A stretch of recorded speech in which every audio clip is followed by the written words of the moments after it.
Thank you so much for joining us today as we're here to celebrate Hephzibah Generation's 10-year anniversary. And today I am joined with Brian and Nyambura. Welcome, you guys. Hey, what's up? Are you excited? Very excited. Just a little bit. Yeah? Yes. Oh, yes. Guys, it's been 10 years since Hephzibah launched, and we're here today. How do you guys feel about that? Very, very, very excited. It's been a long time coming. I know. It's been a very long journey. And yeah. We're here, alive. I mean, Yes. there's nothing I can say about that. Just been really long, 10 years. Really long 10 years. 10 Really years, long man. time. Oh, man. So today I kind of want to talk to you guys about the journey of Hephzibah in the last 10 years. And before we do that, I want to hear how you guys came into Hephzibah. So we're going to go ahead and start with Nyambura. I want you to let us know, what was your journey before Hephzibah? How did you enter Hephzibah?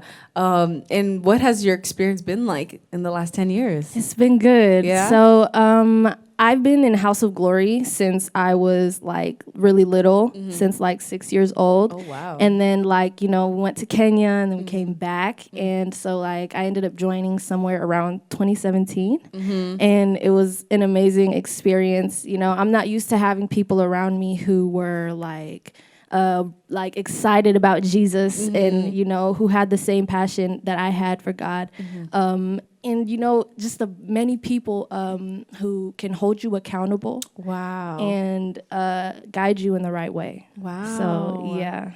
Oh, man, that's wonderful. Like you found your little family, or now Yes, big family. Big family. Wow. Yeah, Oh, that's yeah, awesome. Oh, man. How about you, Brian? How did you enter Hephzibah? I mean, after that's such a great introduction, I don't know if I could do better than that. Mine was just pretty simple. I've been in church. I mean, as long as I can remember, as a kid, I've always been in church. But for Hephzibah, I just think it was just one day my mom just said, "Hey, stay after church," and then after that day, I just been staying for Hephzibah, and then I don't know. I just been here mostly. Yeah. So what made you stay? I know you said you kind of grew up in church. I didn't have a car, so it really wasn't a choice. So I just stayed. But mostly it was just the fellowship and the interactions with the people that made me want to stay. They treated me as like family, basically. Yeah. Wow. Do you guys have any specific people that kind of like drew you in? Can you guys tell us a little bit about that? Specifically, I don't know. I just feel like everybody just treated me, I guess, nicely. So I just stayed because they were nice, mostly. But any specific person, I guess I could say a couple, was Masha. The one thing that made me truly like consider him as like basically going to Hephzibah was basically just kind of like what made me go was just kind of like Masha, because the first time that I went to like a Hephzibah service and stuff, Masha was the one who picked me up, the one who dropped me off and stuff. And then also when it came to Hephzibah Awards, he was the one who actually got me my first outfit. Wow. So yeah, that red and black. yeah, the red and black, white, yeah. Thing is, I don't have the clothes no more, but at least I have the cufflinks though. The cufflinks fit real They nice. still fit. Yeah. Wow. Yeah. So yeah, that's pretty much. What was you guys' experience at your first Hephzibah Awards? Because that's like a big deal for Hephzibah. Nyambura, what were you like? Oh my gosh, like we get awards at church. Yeah. Okay. I mean, I didn't get an award the first day, but it's all right. It's all right. It's the season. It was the season, girl. Yeah, but very, very awesome. They had like this big, like they made a big deal out of it. We had a lot of people come out, and it was great. It was great. I don't really remember my first Hephzibah Awards like that, but it was great. It was great. Yeah. What was some of you guys' favorite memories in the last 10 years? Like, give us like your top one, if you can think of your top one favorite memory, and also why. And then give us your least favorite memory or your most challenging time. And tell us why. We want to know in the last 10 years. Because, I mean, family is great. But there are also those times that you're like, wow, it ain't it. Yep. It ain't it. Yep. I would say my greatest moment in Hephzibah is like Fridays. We used to come here every Friday and have like a fellowship with each other. Yeah. And it was really great for me. That's where I got fed with the word of the Lord.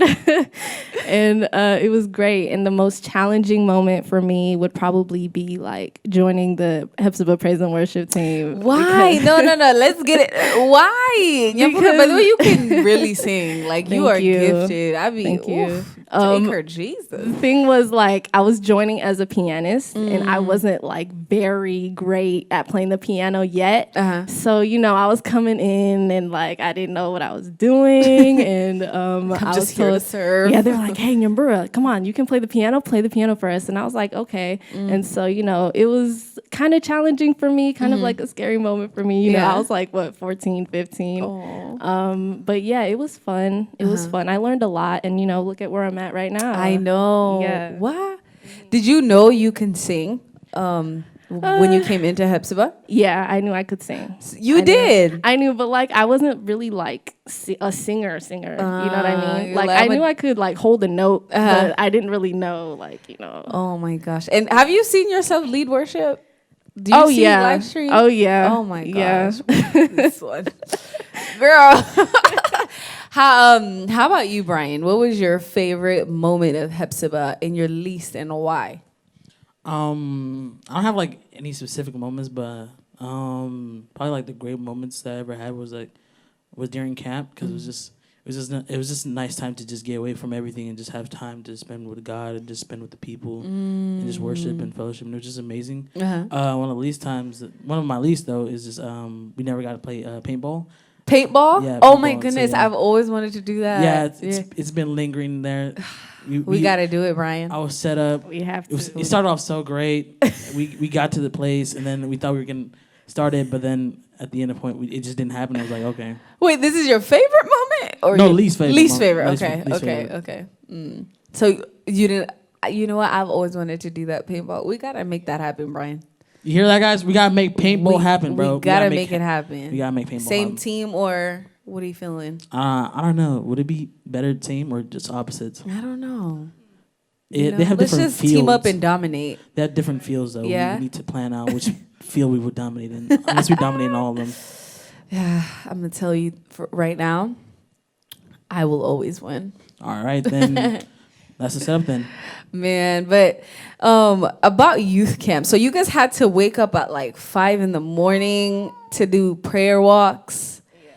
How long was the walk? Like, So I only went to youth camp one time, but it was a lot. We had to wake up very early in the morning, and like, you know, everybody was so tired. Nobody had breakfast. it's like, do not speak to me until after I finish prayer. Exactly. But we were all ready. We were ready. We knew what we were getting into.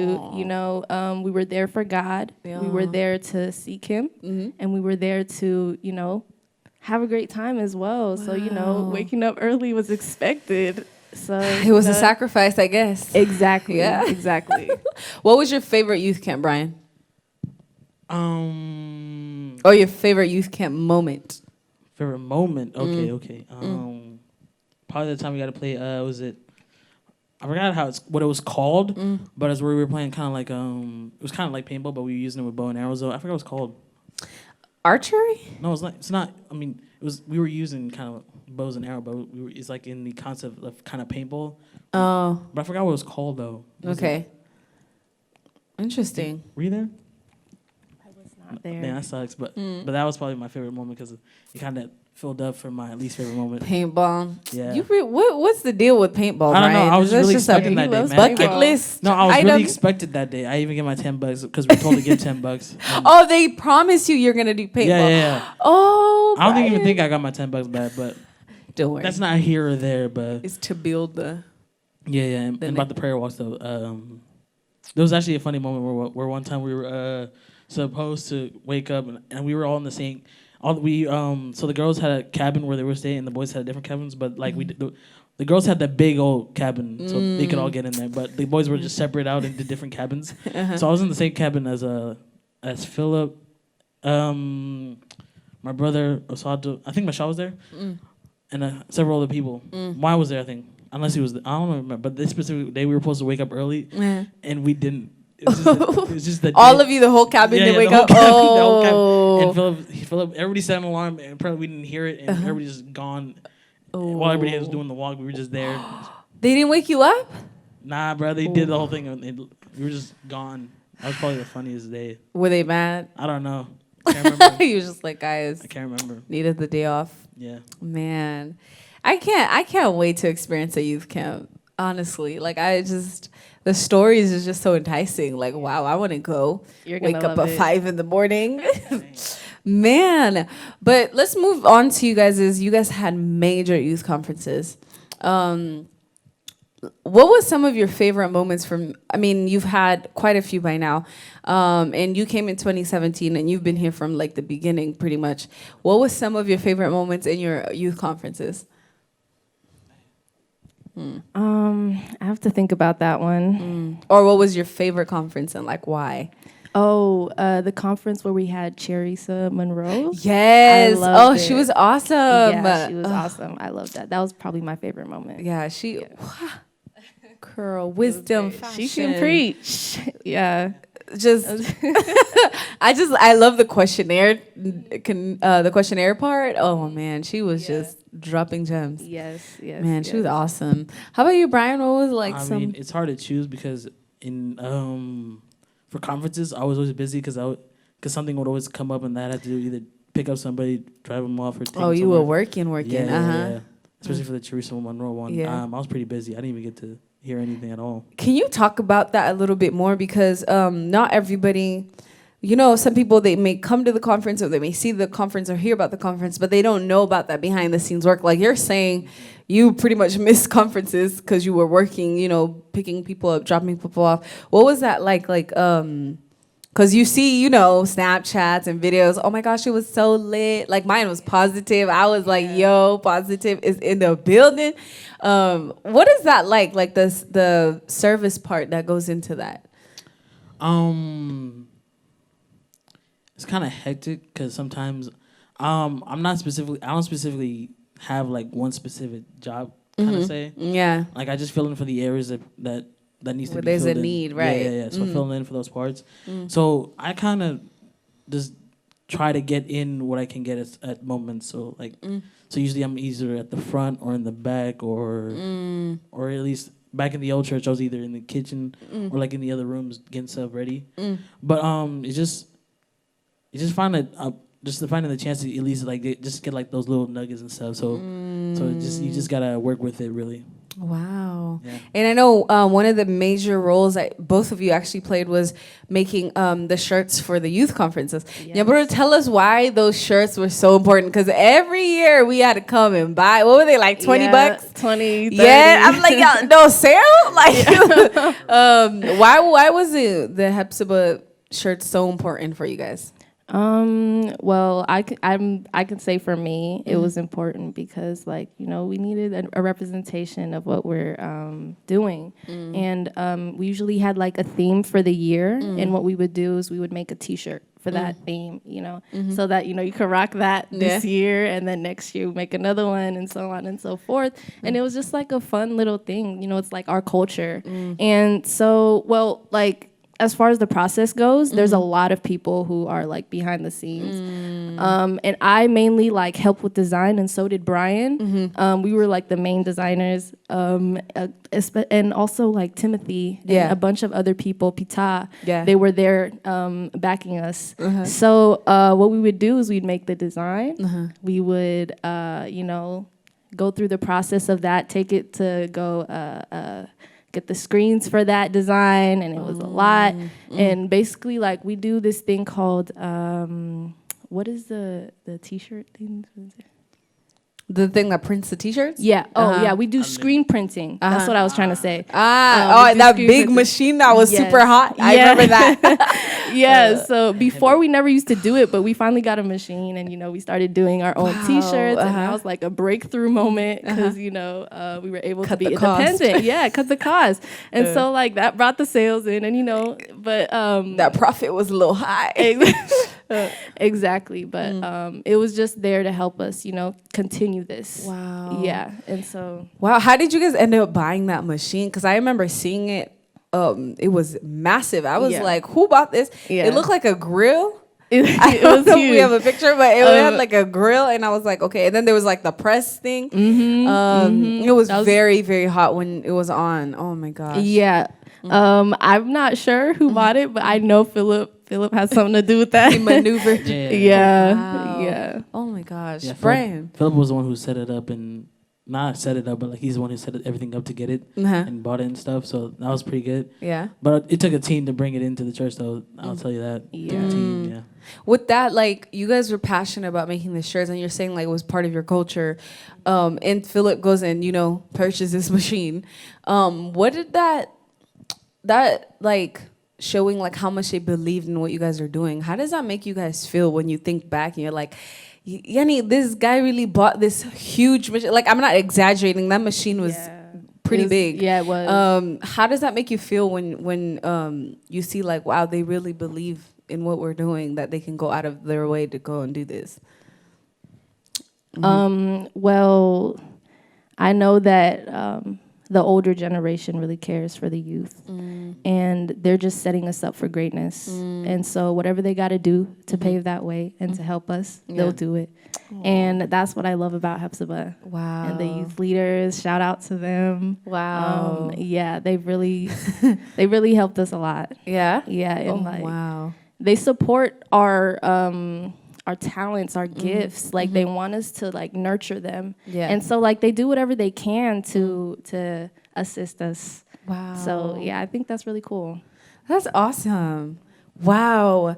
Let me ask you, Brian, now that you're transitioned into a leadership role, and you can kind of talk a little bit of what your role now is in Hephzibah.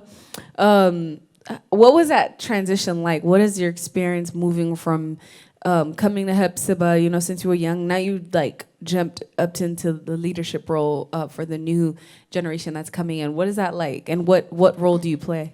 I mean, all I can say is just that growth is constant. So like, it's just like it doesn't matter if I have like a title or something, but the growth must continue. So but for a specific role that I have, I don't have a really specific role. I just I just fill in the areas that need to be filled, need. So yeah, that's pretty much it. But all I can just say is it's a process. It takes steps, and you just need to be faithful in taking the one step at a time. So. That's all we ever really need to do. Just take it a step at a time, and eventually you'll just find out that you're a lot farther than you started. Wow. Yeah. And so with the new generation of young people coming onto Hephzibah generation, what is you guys' message to them right now? Like, I mean, you're looking at, what you were back then. What is your message to them? And we can go ahead and start with you, Nyambura. Ooh, so I'm so happy for them. They have a lot to look forward to, especially in Hephzibah. A lot of amazing people who are ready to be there for them, ready to teach them, ready to help them grow their spiritual connection with God and build a closer relationship with Him. And yeah, I'm so excited for them. Wow. How about you, Brian? What are you gonna tell them? I mean, all I can just say is just have fun. Really. Yeah. Because some people forget that they just see ministry as just business and like kind of work and labor, but it's just a place where you can just enjoy God basically. So all I can just tell them, just have fun. Come to conferences, come willing to enjoy what you've labored for. Basically, Camp is fun too. Camp is fun. So. Look forward to camp for sure. Yeah. Look forward to camp. Hopefully you can get paintball, guys. Hopefully you can get paintball. Wow, that's amazing. Yeah. With kind of like my ending question, what do you guys see for Hephzibah in the next few years, in the next 10 years of, like right now we're talking about 10-year anniversary. By 20th anniversary, what do you guys hope to see? And we can go ahead and start with Brian this time. I guess I get started. But all I can just say is this, it's a lot. You just see just growth. You just I don't know, I can't put it into words, but you just see just a growing family basically. Just a place where not children, but the youth can connect basically and actually get to have fellowship. Like to be like a place where these people can like have dreams and be able to be fostered and just enjoy themselves, you know. Wow. Basically, that's just what I'm expecting. Wow. That's awesome. That's awesome, Brian. Yeah. Bro, what what do you see the next 10 years for Hephzibah? Well, I know that like by the time 10 years passes, the generation that's coming in right now is probably going to be the same age as us, getting ready to move on to the next thing. And I know we're going to see amazing leaders, amazing women and men of God. And I just, I know that we're headed in the right direction. That's all I can say, you know. And yeah. That's awesome. Well, thank you guys so much for joining me. This Thank was you. awesome. Can you Thank guys you for believe having we're me. 10 years in I this? know, yeah. And It's we're a like long time here, coming. you know? Oh my gosh. Thank you guys so much for coming in here today. No It was problem. awesome. No No problem. problem. And thank you so much for joining us. It was an awesome, awesome time with Brian and Nyambura as we continue to celebrate Hephzibah's 10-year anniversary. So thank you so much and God bless you.